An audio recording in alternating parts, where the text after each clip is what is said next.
Assalamualaikum warahmatullahi wabarakatuh. Waalaikumsalam warahmatullahi wabarakatuh. Wassalatu wassalamu ala israfil anbiya'i wal mursalin wa ala alihi wa sahbihi ajma'in. Allahumma sholli ala Muhammad wa ala ali Muhammad. Amma ba'du. Jemaah sholat subuh yang insya Allah dimuliakan Allah.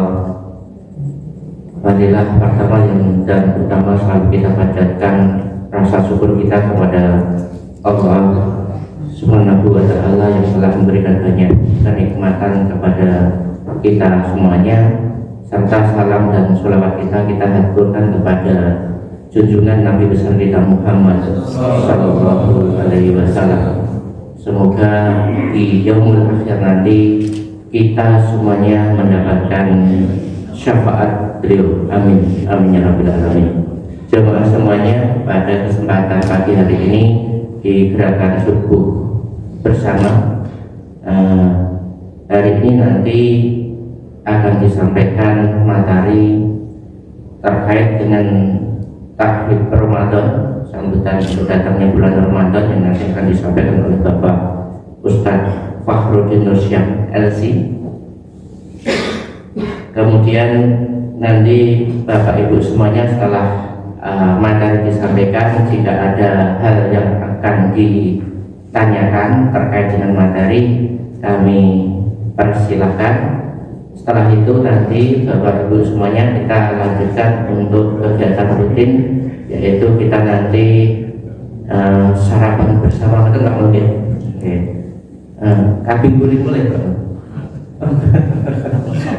Nanti sarapan bersama, kemudian seperti biasa juga ada apa itu untuk cek kesehatan Bapak Ibu semuanya. Marilah Bapak Ibu semuanya, kegiatan pagi pada hari ini kita awali dengan bacaan basmalah bersama. Bismillahirrahmanirrahim. Kepada beliau Ustadz Fakhruddin Nursyah LC, monggo waktalipun kami persilakan. Alhamdulillahirabbil alamin, wassalatu wassalamu ala asyrofil anbiya wal mursalin Muhammadin wa ala alihi wa ashabihi ajmain. Nama ba'd.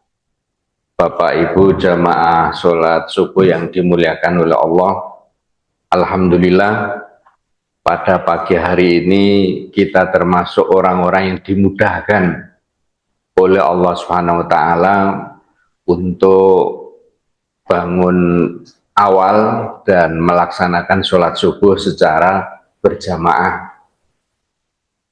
Sholawat serta salam semoga tetap terlimpahkan kepada junjungan kita Nabi Muhammad Sallallahu Alaihi Wasallam. Untuk momentum Ramadan, insya Allah ya terjadi setiap tahun, dan biasanya masjid-masjid ya mengadakan acara tarhib Ramadan. Jadi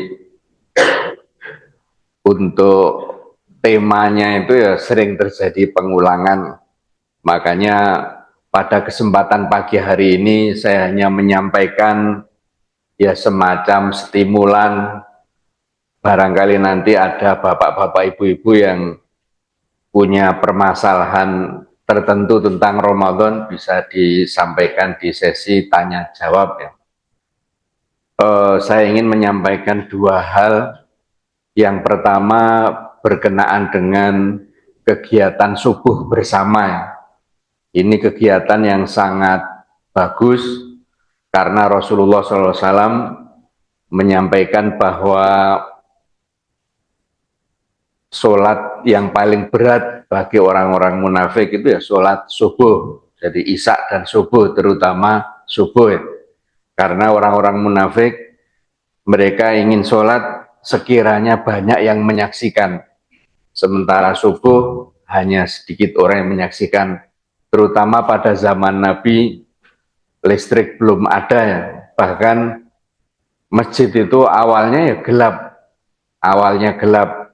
Baru ketika Suhaib Ar-Rumi itu ya hijrah, terus punya ide untuk memasang penerangan di dalam masjid karena dia terinspirasi dengan gereja, karena Suhaib Ar-Rumi kan awalnya Kristen, terus dia berganti-ganti guru, semuanya itu ini yang Kristen yang masih lurus, masih Hanif ya, itu ganti-ganti pendeta, lalu pendeta terakhir itu merekomendasikan kayaknya sudah nggak ada lagi pendeta yang seperti saya, tapi datang Nabi terakhir, kamu datang saja ke Mekah. Jadi Suhaib Ar-Rumi akhirnya setelah tiba di Madinah itu memberikan penerangan, yaitu lilin-lilin, kalau di gereja kan lilin. Jadi yang penting penerangan, dan dalam masalah ini penerangan masjid dengan lilin itu bukan menyerupai tindakan orang kafir. Karena kalau adanya itu cuma lilin, misalnya pas oglangan listrik mati, wah kalau pakai lilin nanti menyerupai orang-orang Kristiani. Tidak, kecuali kalau sudah ada listrik, terang benderang terus masang lilin, itu yang menyerupai. Jadi sesuatu yang bisa dinalar itu ya tidak terkena delik menyerupai tindakan orang-orang kafir ya. Jadi subuh pada zaman Nabi sebelum gagasan dari Suhaib Ar-Rumi dimunculkan, itu ya masjid gelap gulita. Terima kasih. Sehingga orang-orang munafik merasa berat untuk sholat subuh dan isya ya. Terus ada orang yang melaksanakan gerakan subuh bersama itu dikaitkan dengan cerita ya. Jadi di Turki atau di perbatasan Yordania itu ada orang Israel, Yahudi itu menengok masjid. Ternyata jamaah subuhnya sedikit, terus dia bergembira.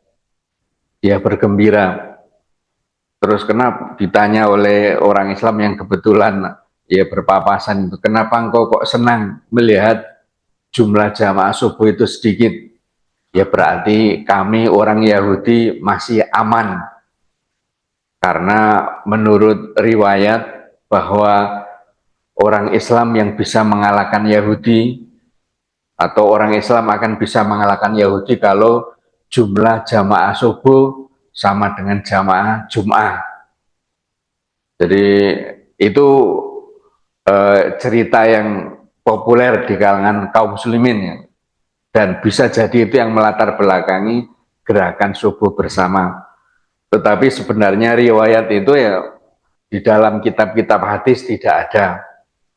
Dan di satu sisi seakan-akan itu memberikan semangat kepada kaum muslimin untuk sholat subuh berjamaah dengan harapan bisa mengalahkan Yahudi, bisa mengusir Israel dari Palestina. Tapi bisa jadi juga riwayat itu sengaja disebarkan oleh orang-orang Yahudi, oleh orang-orang Israel di tengah masyarakat muslim, ya agar kaum muslimin ya di satu sisi itu merasa putus asa.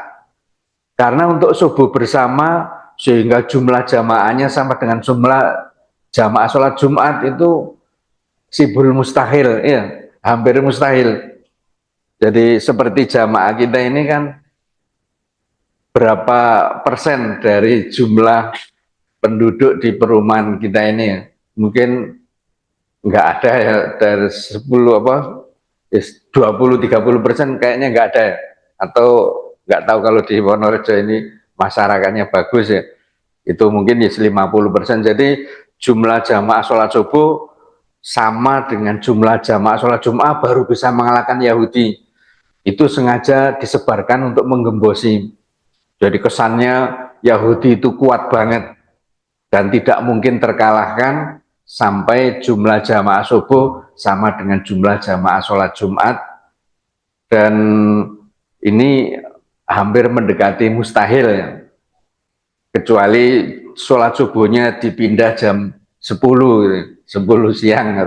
Jadi mungkin akan ada harapan. Jadi sebenarnya Yahudi itu ya tidak kuat-kuat banget. Jadi memang ditanamkan dalam pikiran kaum muslimin kalau ada apa-apa itu pasti dalangnya adalah orang Yahudi. Jadi semuanya atas skenario Yahudi. Padahal mereka itu banyak mengalami permasalahan yang mereka sendiri tidak bisa menyelesaikan. Jadi mereka itu tidak sehebat yang dipikirkan oleh kita kaum muslimin. Ya seperti kemenangan kaum muslimin dikaitkan dengan jumlah jamaah subuh, itu di satu sisi ya memang ada benarnya karena itu menunjukkan kualitas kaum muslimin, tetapi kemenangan kaum muslimin itu tidak disyaratkan bahwa semua umat Islam di seluruh dunia jumlah sholat subuhnya sama dengan jumlah sholat Jumat. Artinya kemenangan Islam itu nanti di tangan Ta'ifah. Ta'ifah itu wal takum minkum ta'ifatun. Jadi orang Islam itu pasti terbagi menjadi 3 kelompok. Kelompok pertama itu kelompok Badui pada zaman Nabi. Mereka itu nggak mau hijrah, nggak mau jihad. Jadi kalau mengharapkan mereka sholat subuh berjamaah sama dengan sholat Jumatan itu ya sangat jauh. Jadi mereka pada zaman Nabi itu orang-orang Badui, orang-orang Arab istilahnya, Arab Badui itu mereka nggak ikut jihad, nggak ikut hijrah ke Madinah. Mereka tinggal di wilayah mereka karena mereka ya semi nomaden, pindah-pindah. Terus yang kedua, ya orang-orang Islam yang lemah, seperti kaum wanita, anak-anak, lanjut usia, dan juga orang yang lemah iman ya. Jadi dalam hatinya itu ada sisi-sisi kemunafikan, tapi kemunafikan yang tidak mengeluarkan dari agama Islam. Jadi mereka diharapkan untuk jihad ya nggak mungkin atau sangat kecil kemungkinan, dan kalau ikut jihad biasanya di tengah jalan malah gembosi, mereka balik ke rumah masing-masing. Dan untuk sholat subuh berjamaah juga mereka agak berat. Jadi tinggal satu kelompok yang jadi harapan Rasulullah SAW, yaitu sekelompok kecil umat Islam yang memiliki semangat jihad, semangat istiqomah, dan semangat memenangkan agama Islam. Itu yang jadi tumpuan Islam untuk mengalahkan musuh-musuhnya. Jadi Rasulullah itu nanti sampai hari kiamat ya mengandalkan Ta'ifah ini. Jadi mungkin Ta'ifah inilah yang harus memenuhi syarat-syarat sehingga Ta'ifah ini bisa dimenangkan. Jadi sering dikenal dengan Ta'ifah Mansuro atau Firqah Najiyah.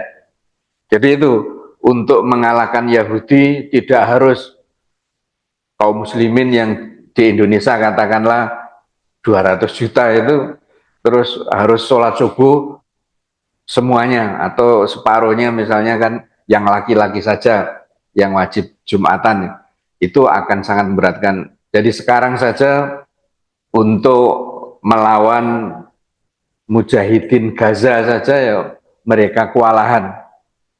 Jadi mereka kewalahan, mereka stres berat ya, depresi, banyak yang depresi. Dan itu perang selama berapa, setahun setengah itu ya. Kayaknya jumlah mujahidin Al-Qassam dan faksi-faksi lain, faksi-faksi jihad lain itu kayaknya nggak habis-habis. Padahal ya yang terbunuh juga sudah banyak. Dan tentara Israel juga banyak yang terbunuh ya.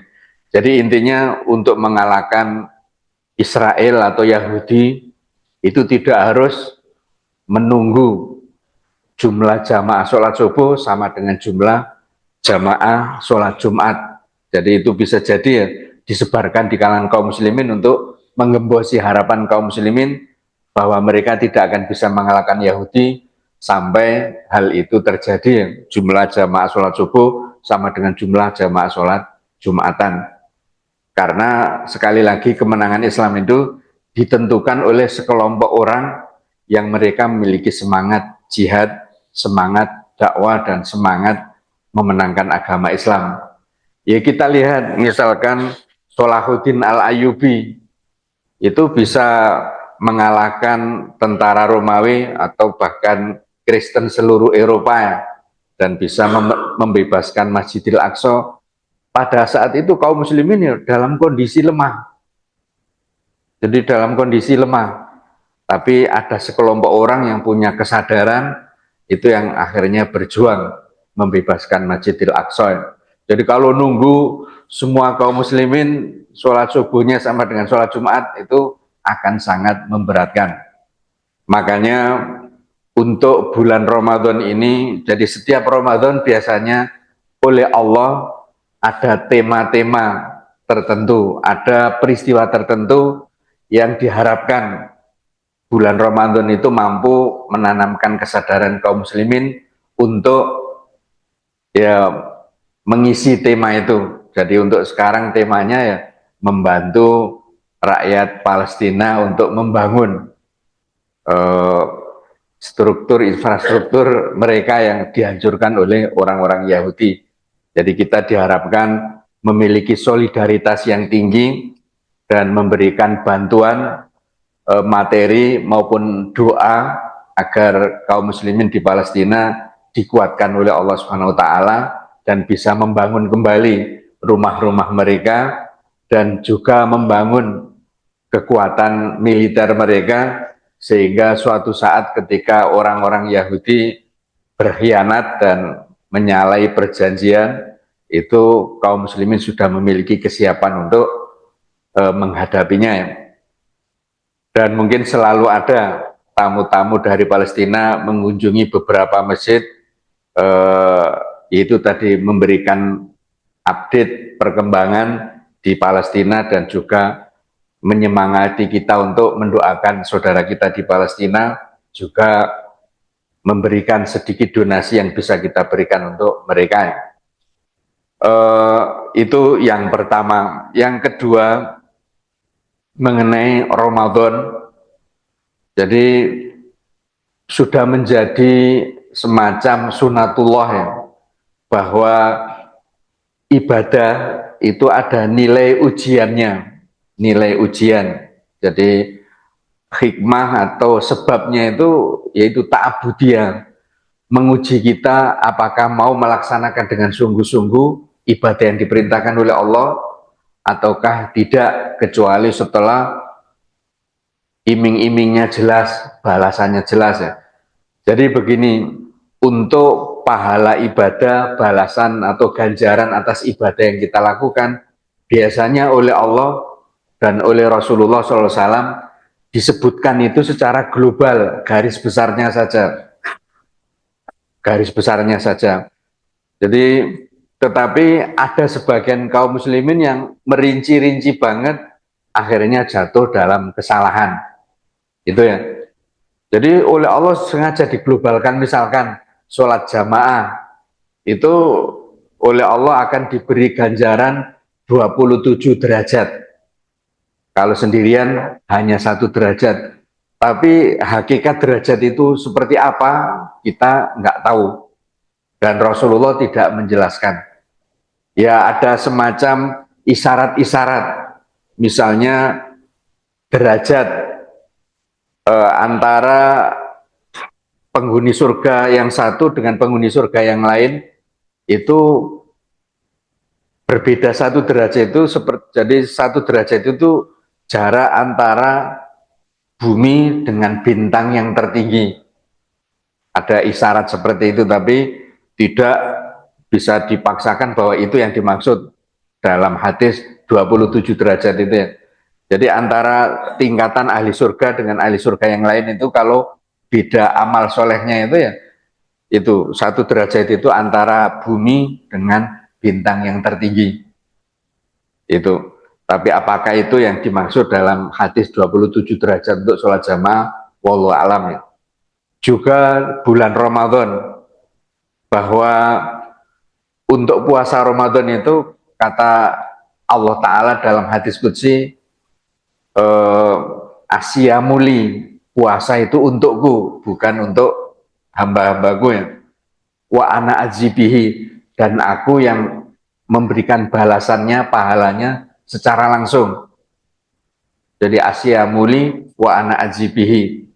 Lalu para ulama mencoba menjelaskan maksud dari hadis itu agar ya kita punya sedikit pemahaman, Jadi kebanyakan ulama mengatakan hadis ini mengisyaratkan bahwa pahala puasa itu lebih dari 700 kali lipat.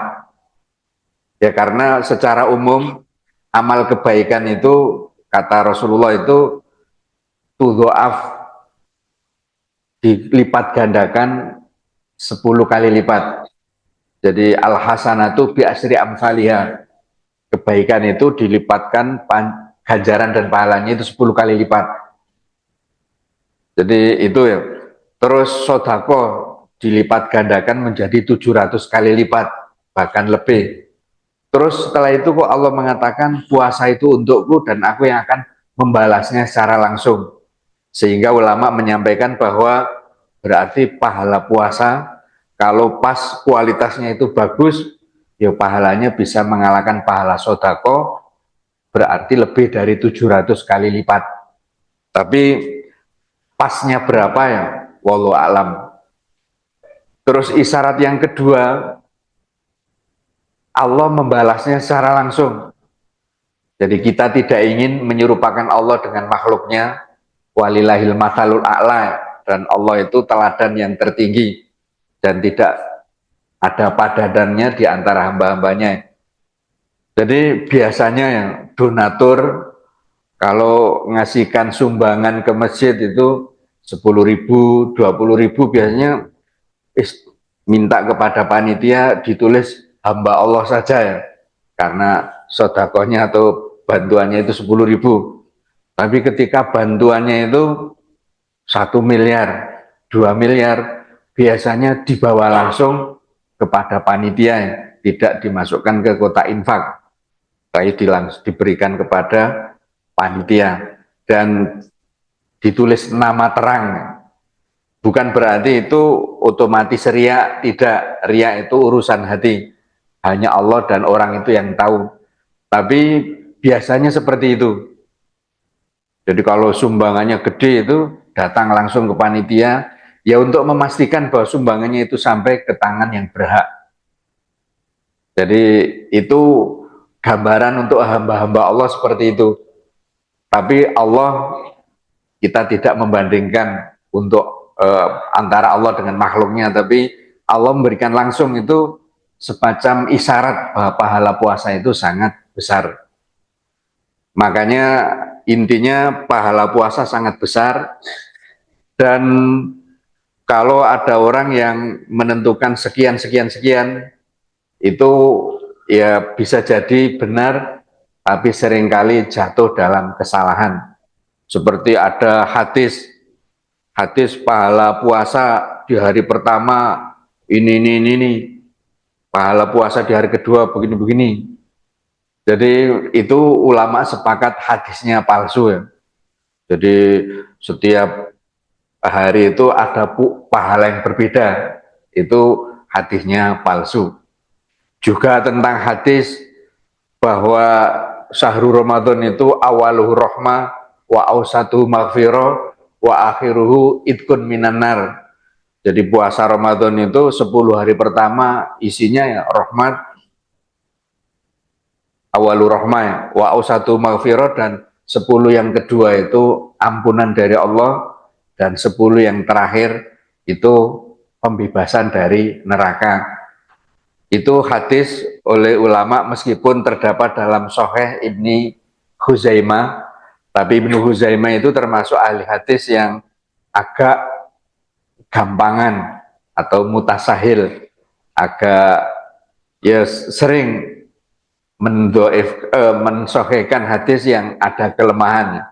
Jadi Imam Tirmidzi itu agak termasuk dalam golongan yang agak gampangan mensohhikan hadis. Ibnu Huzaimah, Ibnu Hibban, yang paling parah ya Imam Al-Hakim, apalagi Hakim At-Tirmidzi, itu gampang mensohhikan hadis. Jadi hadis itu oleh ulama dilemahkan, Memang hadisnya panjang dan ada beberapa tema dalam hadis itu yang memang sahih, sehingga kadang orang nggak tahu terus hadis itu dianggap sahih semuanya. Jadi hadisnya panjang banget, Terus Ibnu Huzaimah sendiri insohal hadis, kalau hadis ini memang sahih. Tapi jadi seandainya hadis ini sahih, jadi hadis itu tidak sahih. Justru hadis yang sahih itu jauh lebih dahsyat daripada hadis-hadis palsu yang diyakini oleh sebagian kaum muslimin. Misalnya tadi 10 hari pertama rahmah, 10 hari kedua maghfirah, 10 hari ketiga pembebasan dari neraka. Ternyata rahmat, maghfirah, pembebasan dari neraka itu terjadi sejak awal Ramadan sampai akhir Ramadan. Jadi ketiga-tiganya itu sudah dicurahkan oleh Allah dari hari pertama sampai hari terakhir. Jadi idza jaa Ramadan futihat abwaabur rahmah. Kalau datang bulan Ramadan, pintu-pintu rahmat dibuka oleh Allah. Berarti rahmat itu ya sejak awal Ramadan sampai akhir Ramadan, tidak hanya 10 hari pertama. Untuk maghfirah itu ya bahkan di luar Ramadan, rahmat juga di luar Ramadan. Tapi ada rahmat dan maghfirah khusus di bulan Ramadan itu dari hari pertama sampai hari terakhir. Makanya kan malaikat Jibril datang kepada Nabi terus mengatakan, ya Muhammad, saya akan berdoa maka aminkanlah. Salah satu doanya itu celaka bagi orang yang menjumpai Ramadan tapi Ramadan lewat, dosa-dosanya masih tersisa dalam dirinya. Jadi celakalah dia, terus Rasulullah mengatakan amin. Jadi berarti kan ampunan dari Allah itu sejak hari pertama sampai hari terakhir, tidak hanya di 10 hari kedua. Apalagi pembebasan dari neraka. Pembebasan dari neraka itu wadzalika fi kulli lailatin min Ramadan, itu terjadi tiap malam di bulan Ramadan. Jadi pembebasan dari neraka. Cuman ada orang yang salah memahami pembebasan dari neraka ini, wah saya sudah puasa Ramadan penuh, berarti saya sudah dibebaskan dari neraka, berarti saya tidak akan masuk neraka. Jadi ulama menjelaskan bahwa setiap hamba Allah itu punya kapling di surga dan punya kapling di neraka. Jadi setiap hamba itu punya calon tempat tinggal di surga dan di neraka. Makanya disebutkan dalam riwayat, ketika kita masih di alam barzakh, di alam kubur, itu kita diajak oleh malaikat. Di situ tidak dijelaskan apakah itu mungkar nakir atau yang lain. Itu diajak nilai, inilah calon tempat tinggalmu. Seandainya kamu itu beramal soleh, ya. Tapi karena kamu berbuat maksiat, terus kafir dan seterusnya, itu tidak lagi menjadi tempat tinggalmu. Akhirnya diperlihatkan ke neraka dan inilah calon tempat tinggalmu. Dan setiap pagi dan sore ditayangkan, ya. Jadi diperlihatkan kepada mereka calon tempat tinggal itu. Jadi mereka mengalami siksaan fisik dan juga siksaan psikis. Setiap pagi dan sore diperlihatkan neraka. Begitu juga orang Islam, diperlihatkan calon rumahnya di neraka, ini rumahmu, seandainya kamu kafir, seandainya kamu pendosa, tapi karena kamu berbuat baik, diperlihatkan calon tempat tinggalnya di surga. Terus surga itu ditayangkan tiap pagi dan sore hari, sehingga ahli surga itu ya semakin bergembira, berbahagia, dan terbombong, ya, karena nanti seandainya terjadi kiamat, dari alam barzakh itu pindah ke surga. Jadi setiap orang punya kapling di surga dan neraka. Kalau kita puasa, maka kapling di neraka hari kesekian, misalnya namanya siapa, misalnya namanya Donald Trump misalnya, itu terus hari pertama dia rajin puasa, kedua dan puasanya bagus, maka kapling di neraka yang atas nama Donald Trump itu kehabis. Hari sekian D-nya hilang, terus berikutnya O-nya hilang, terus NAL dan seterusnya, sampai coupling di neraka itu tidak lagi atas nama Donald Trump. Jadi itu coupling di neraka tidak atas nama Donald Trump ya. Tapi setelah selesai puasa dia mengkhianati rakyatnya atau ingin membantai kaum muslimin di Gaza, akhirnya muncul lagi coupling di neraka atas nama Donald Trump itu ya. Ini sekedar contoh pengandaian, bukan vonis ya. Jadi itu muncul kembali setelah Ramadan. Bulan Syawal saja sudah maksiat, itu akhirnya coupling di neraka itu kembali atas nama dia. Berarti nanti bulan Ramadan yang berikutnya dia harus menghapus nama dia dari coupling neraka. Begitu seterusnya. Makanya Ramadan ila Ramadan, Jum'ah ilal Jum'ah, wa as-sholawat al-khamas kafaratun lima bainahunna idza batil kabair. Jadi satu Ramadan ke Ramadan yang lain itu menghapuskan dosa-dosa di antara keduanya apabila dosa-dosa besar itu ditobati atau ditinggalkan. Jadi itu jadi tidak terus setelah dibebaskan dari neraka terus semacam dapat jaminan bahwa dia pasti masuk surga meskipun setelah itu banyak berbuat dosa atau bahkan mungkin kufur, seperti aliran Murji'ah itu kan la yadurru ma'imanin kufrun. Jadi aliran Murji'ah itu terlalu banyak pengharapan kepada Allah dan terlalu pede. Jadi mereka punya prinsip kalau orang itu sudah bersahadat maka kekufuran itu tidak bisa merusak syahadatnya, sehingga meskipun apapun yang dilakukan dia tetap akan masuk surga. Makanya Murji'ah itu kan itu tadi terlalu banyak rojak harapannya kepada Allah tapi tidak diikuti dengan amal kebaikan. Jadi itu pembebasan dari neraka itu ya bukan jaminan tapi itu semacam harapan. Dan nanti kalau setelah Ramadan kok keimanannya agak menurun, azam untuk berbuat baik dan istiqomah di atas kebaikan itu agak menurun terus melakukan dosa, kita berharap Ramadan berikutnya ya kita akan berusaha untuk membebaskan diri kita dari coupling-coupling yang ada di neraka ya. Makanya nanti ahli surga di samping menempati couplingannya sendiri, mereka dapat warisan dari orang-orang kafir yang meninggalkan coupling mereka di surga. Jadi nanti ahli surga itu pertama kali masuk itu karena rahmat Allah. Jadi bukan karena amalnya. Tetapi setelah masuk surga, levelnya, peringkatnya itu ya berdasarkan amalannya.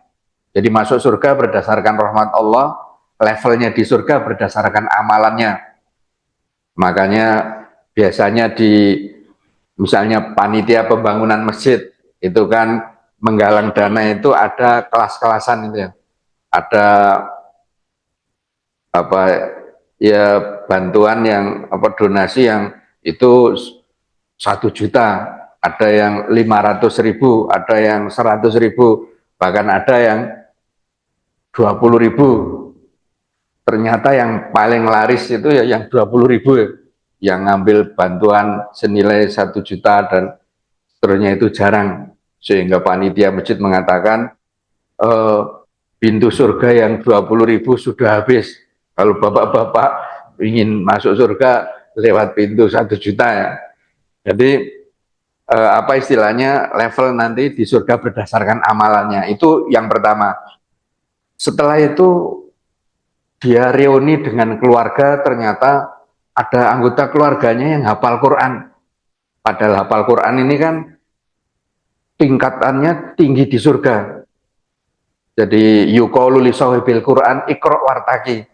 Dikatakan kepada orang yang ahli Al-Quran atau hafid Al-Quran, bacalah sambil menaiki jenjang-jenjang surga. Fa inna manzilataka inda akhir ayatin takra'uha. Karena posisi kamu itu posisi kamu itu pada akhir ayat yang kamu baca.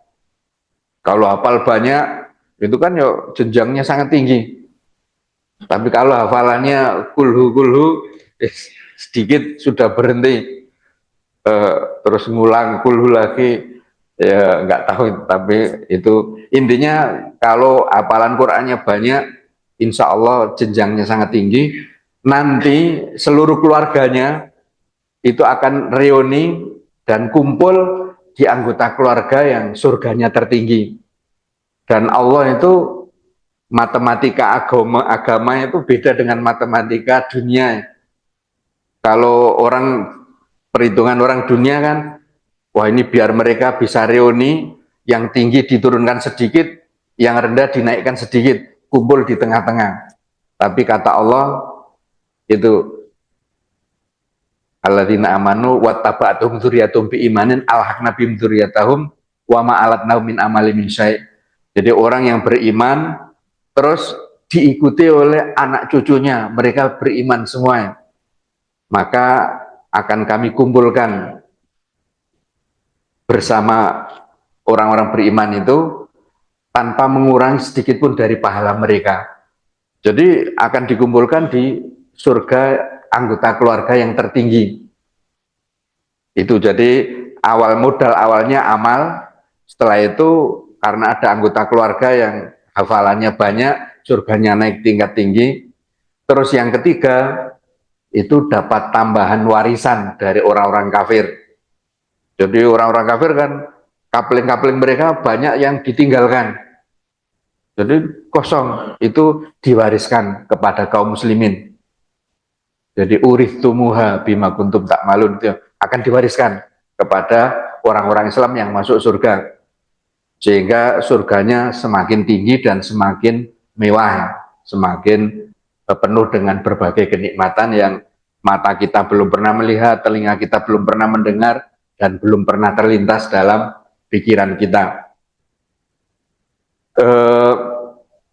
Itu mungkin sedikit tentang pembebasan dari neraka. Kadang orang terus salah paham, terlalu pede, terus wah saya sudah terbebas dari neraka, setelah ini melakukan dosa itu nggak apa-apa karena sudah dibebaskan. Jadi itu bisa jadi setelah Ramadan, bahkan masih baru Syawal, kita sudah menulis kembali nama kita di kapling neraka ya.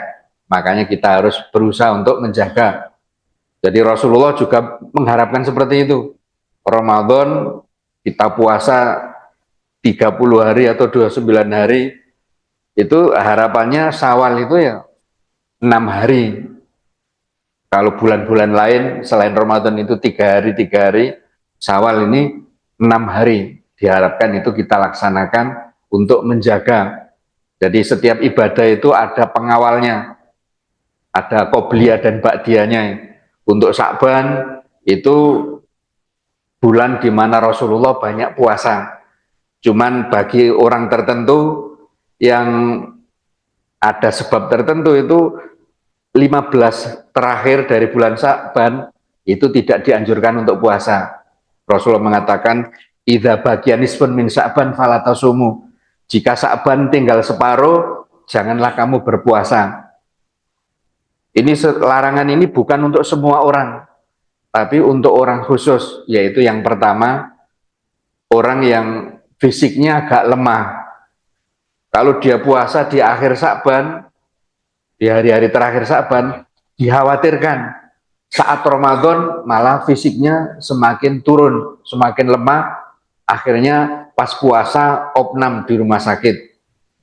Sehingga Ramadan di rumah sakit otomatis nggak bisa puasa karena dipasang infus. Kecuali kalau kita ikut pendapat ulama yang mengatakan infus tidak membatalkan puasa, itu enak. Berarti di rumah sakit kita puasa terus, bahkan puasanya bisa seminggu 2 minggu nggak sahur buka ya tetap kuat ya karena pakai infus. Ada ulama yang memang agak longgar mengenai infus, bahwa infus itu tidak membatalkan puasa karena infus itu beda dengan makan dan minum. Orang makan kan merasa kenyang, orang minum terasa segar, dahaganya hilang. Kalau diinfus kan nggak merasa apa-apa ya. Jadi nggak merasa cuman nggak lapar saja ya.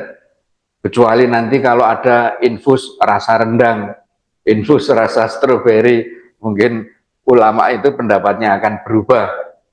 Eh, Kembali ya, intinya larangan puasa di hari-hari akhir Sa'ban itu bagi orang yang fisiknya lemah, dikhawatirkan kalau puasa di akhir Sa'ban, Ramadannya malah ngelukro dan nggak bisa puasa secara maksimal. Itu yang berarti. Yang kedua, orang yang fisiknya terlalu kuat dan dia terlalu banyak puasa sunnah. Jadi dia ahli puasa. Mungkin setiap hari itu puasa Daud. Orang yang seperti ini sebaiknya di akhir-akhir Sa'ban itu ya, tapi ini juga tidak semuanya yang ahli puasa Daud terus nggak boleh. Ini orang yang dikhawatirkan pas masuk Ramadan itu nggak ada perasaan istimewa karena dia sudah terbiasa puasa. Jadi kadang orang itu ya, ini juga dalam kajian ulama tasawuf itu dafiul ada itu harus diperhatikan.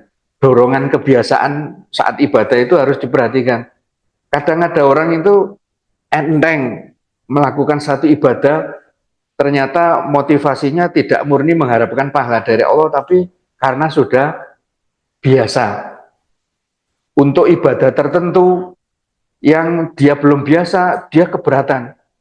Akhirnya dia baru sadar. Jadi ada orang itu yang haji tiap tahun, tapi ketika dipanggil orang tuanya untuk sesuatu, dia menolak.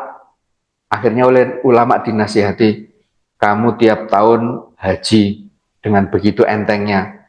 Begitu dipanggil orang tua kok nggak nyaut, nggak respon. Berarti kamu haji itu bukan semata-mata mencari pahala dari Allah karena perintah Allah, tapi itu sudah menjadi kebiasaanmu. Seandainya karena Allah, kamu dipanggil oleh orang tua ya segera merespon, karena pahala berbakti kepada orang tua itu juga tidak kalah dengan pahala haji.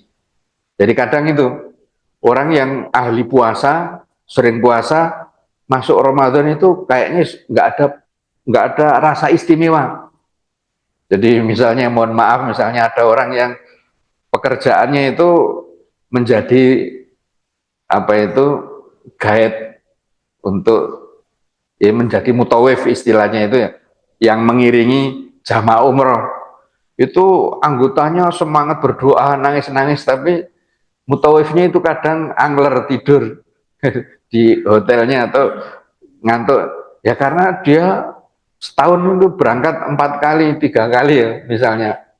Jadi nggak ada perasaan istimewa ya. Sementara anggotanya ini berangkat umroh itu hasil nabung, bahkan hasil jual asetnya ya. Sehingga umrohnya itu dimanfaatkan betul untuk berdoa.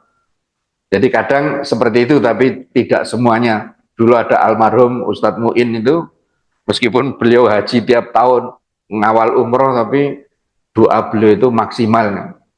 Itu kesaksian Pak Muhammad Hatta itu, Ahmad Hatta atau Muhammad Hatta itu yang owner Biro Haji dan Umroh itu ya.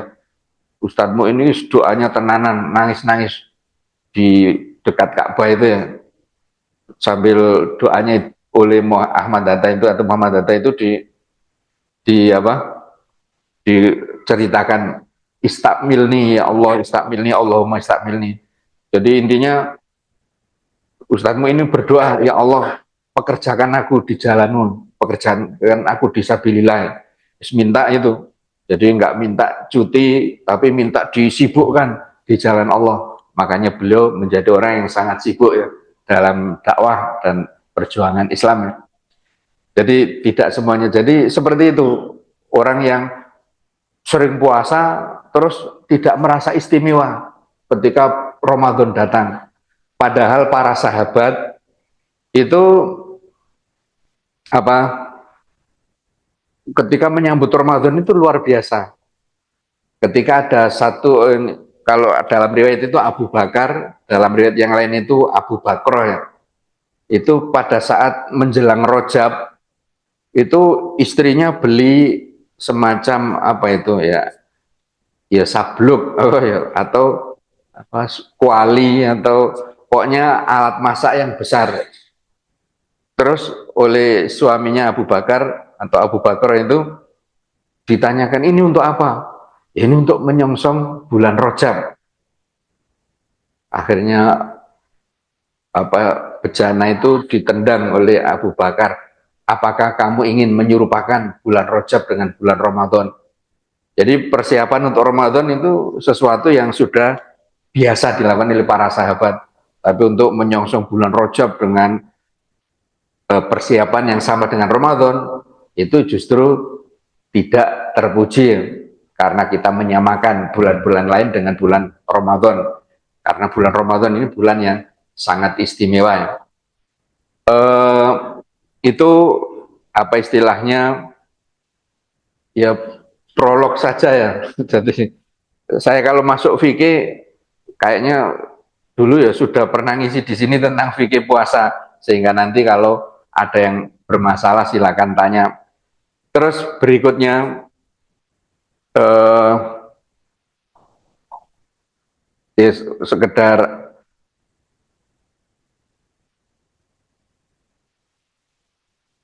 ya, jadi begini, Ramadan adalah bulan yang istimewa dan kita harus bertekad. Bahkan kalau para sahabat itu berbaiat kepada Rasul, ini namanya baiat amal. Ada orang yang suka marah-marah, dia berbaiat kepada ya Rasulullah, saya berbaiat kepada kamu untuk tidak marah. Sehingga ketika mau marah, ingat baiatnya kepada Rasul, gak jadi marah. Itu namanya baiat amal. Jadi ya kalau kita yang mungkin sekedar berjanji kepada diri kita sendiri dan kepada Allah akan optimal untuk Ramadan tahun ini ya.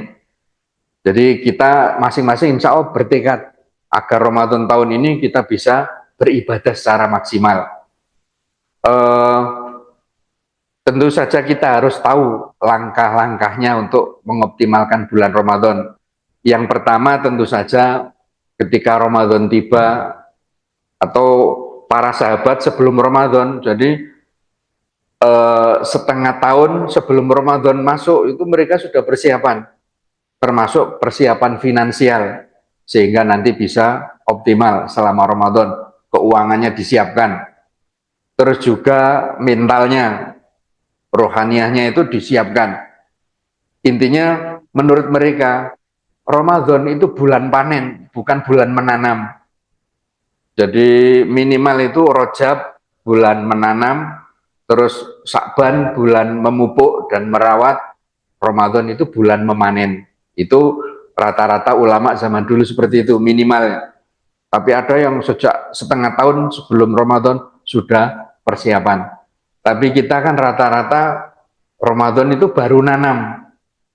Jadi Ramadan baru nanam, akhirnya Ramadan berakhir, kita masih dalam tahap mungkin ya merawat, belum bisa memanen dengan baik.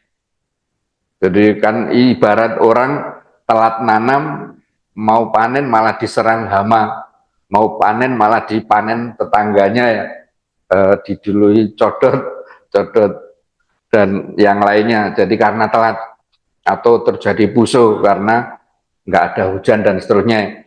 Jadi itu sebelum Ramadan kita sudah persiapan, terus memasuki Ramadan kita itu justru ini harus sudah maksimal. Jadi Ibnul Qayyim dan ulama lain mengatakan mangkanat bidayatuhu mukhriqah kanat nihayatuhu musyriqah. Jadi barang siapa yang masa-masa awalnya membakar, maka masa-masa akhirnya akan bersinar. Tapi kalau awal-awal Ramadan kita sudah ngelokro, maka pertengahan dan akhirnya ya lebih ngelokro lagi. Makanya sejak awal itu kita harus apa istilahnya ya, maksimal, optimal. Terutama di hari ketiga dan keempat Ramadan. Kenapa?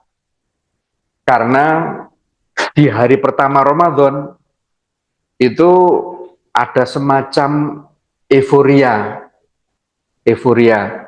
dan itu efek dari terbebasnya hati kita dari cengkeraman setan.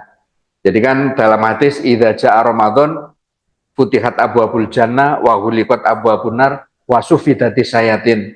Jadi ketika Ramadan tiba, setan-setan itu dibelenggu.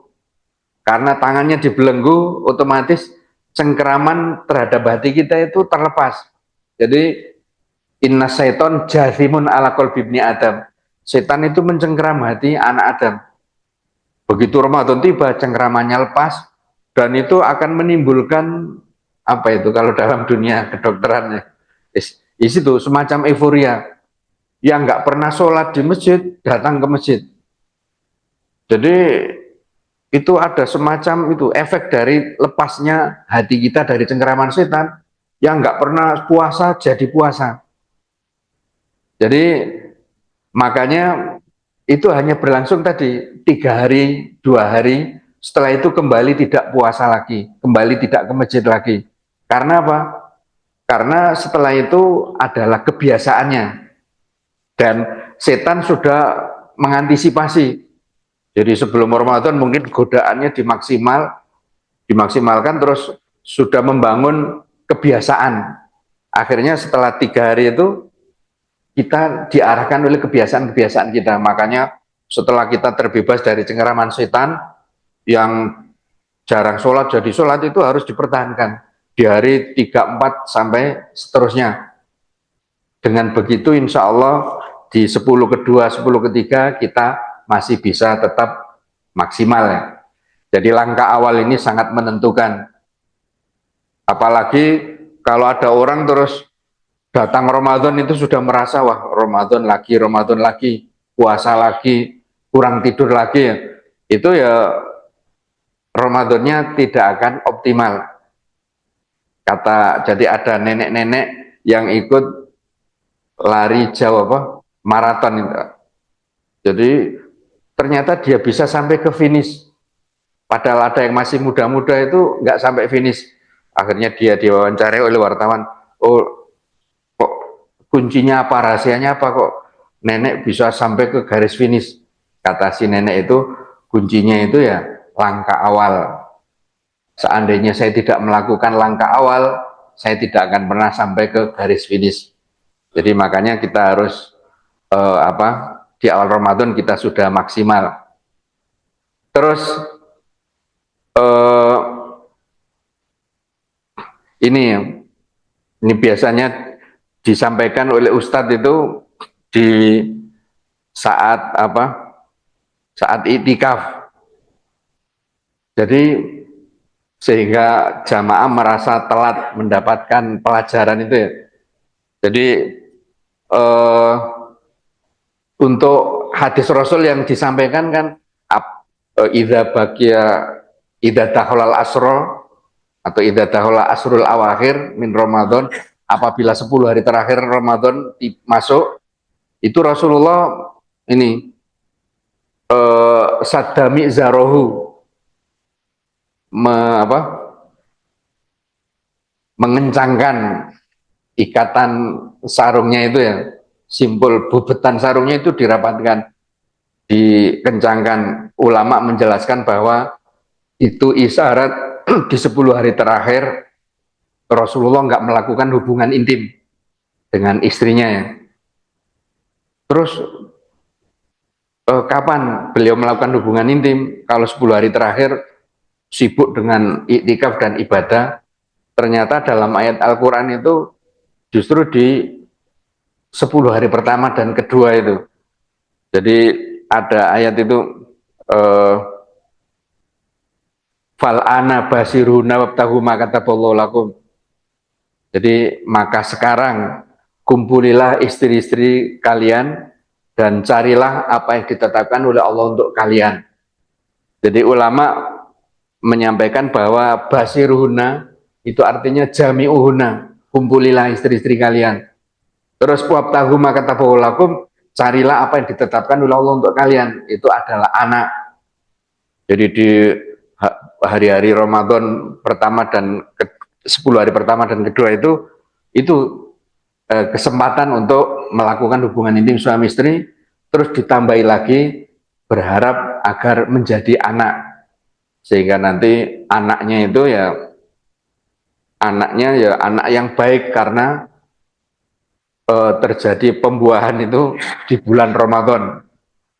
Jadi menurut sebagian ulama justru pertemuan sel telur dan sperma di bulan Ramadan itu lebih baik dibandingkan lahir di bulan Ramadan. Jadi ya itu ya sesuai dengan takdir Allah kepada masing-masing orang. Ada di Syria itu ulama besar Said Ramadan Al-Buti. Said Ramadan Al-Buti ulama besar yang mati syahid dibom oleh Bashar al-Assad itu ya. Tapi ada artis di Indonesia ya Nia Ramadhani. Jadi ya pakaiannya agak longgar apa ya, pakaian anaknya dipakai sehingga ya yang tidak tertutup lebih banyak daripada yang tertutup ya. Jadi itu, jadi ulama menyimpulkan bahwa pertemuan sperma dengan sel telur di bulan Ramadan itu lebih baik dibandingkan lahirnya di bulan Ramadan.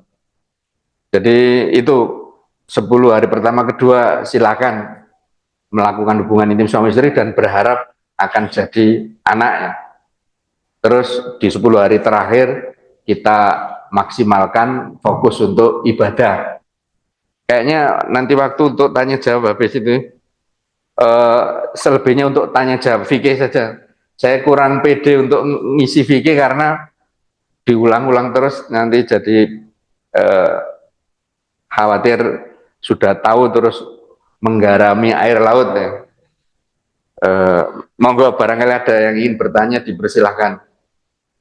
Assalamualaikum warahmatullahi wabarakatuh. Waalaikumsalam warahmatullahi wabarakatuh.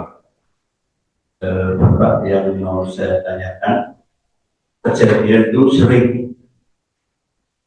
ke semua masalah utang puasa Ramadan. Apa benar beliau ada satu halangan sehingga punya utang atau membatalkan puasa Ramadan dari Syawal sampai Syaban belum ada waktu atau kesempatan untuk nyaur. Lalu beliau simpulan tadi berniat untuk nyaur di tahun kedua berikutnya.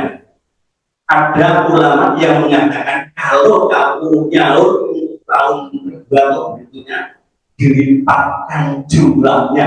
Misalnya punya utang 1 hari, kalau nyaurnya di tahun yang kedua itu terjadi 2 hari. Yang saya tanyakan itu betul atau salah? Ya. Terima kasih. Ya, terima kasih. Langsung dijawab coba ya. Ya, jadi mengenai utang bulan Ramadan, jadi ibadah itu ada 3 tingkatan. Ada, makanya saat niat puasa itu kan an adai sahri Ramadana. Jadi ada itu menunaikan ibadah pada waktu yang telah ditetapkan. Puasa Ramadan di bulan Ramadan itu namanya ada penunaian. Kalau berhalangan karena sakit atau yang lain, akhirnya puasa Ramadan kita laksanakan di bulan Syawal atau Muharram, itu namanya qadha. Terus Muharram, Safar dan seterusnya sampai Sya'ban itu kok kita nggak bisa bayar, atau yang ini orang yang lanjut usia, dia nggak ada harapan jadi muda lagi, atau orang yang sakit menaun jadi kembangi bayang, istilah orang Jawa Timur ya, nggak ada harapan sembuh, maka langsung beralih ke fidyah karena secara fisik nggak memungkinkan untuk mengqadha. Termasuk ibu-ibu hamil dan menyusui, pendapat yang kuat itu fidyah. Karena apa? Jadi kata Ibnu Abbas itu wa alal ladzina yutiquna fidyatun ta'amu miskin. Bagi orang yang bagi mereka puasa itu sangat memberatkan, itu ya yang ditunaikan itu ya fidyatun ta'amu miskin, membayar fidyah diberikan kepada orang-orang miskin. Jadi itu kata Ibnu Abbas ya, wanita yang orang yang sudah lanjut usia, sakit menaun, termasuk wanita yang hamil dan menyusui. Kalau kita ikut mazhab Syafi'i itu sangat memberatkan. Jadi ada rincian itu, pokoknya wanita hamil menyusui, kalau dia merasa kuat tapi mengkhawatirkan anaknya, nanti qadha dan fidyah. Jadi qadha plus fidyah. dicampur. Dalam budaya hukum Islam itu sebenarnya apa ya, dua hal disatukan itu ya nggak ada. Misalnya pencuri, dia membunuh si pemilik harta, mencuri potong tangan, membunuh potong leher, berarti dipotong tangan dulu baru dipotong leher. Jadi yang besar yang mengalahkan, leher saja yang dipotong. Kalau syarat-syarat ketatnya itu terpenuhi, ya, itu kesimpulan akhirnya itu ya itu. Jadi ya nggak perlu potong tangan dan potong leher saja. Begitu ini fidyah dan qadha itu nggak mungkin disatukan. Jadi untuk wanita hamil dan menyusui itu langsung fidyah. Karena hamil kan 9 bulan, berarti 1 bulan nggak puasa. Terus menyusui kan 2 tahun, berarti bisa 2 Ramadan. Berarti 3 Ramadan. Kalau mengqadha itu ya akan sangat memberatkan sekali bagi wanita.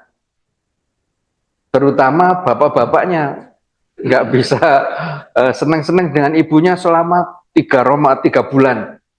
Apalagi kalau bapaknya aktivis membuat istrinya itu antara hamil dan menyusui, jadi nggak pernah jeda itu ya nggak mungkin.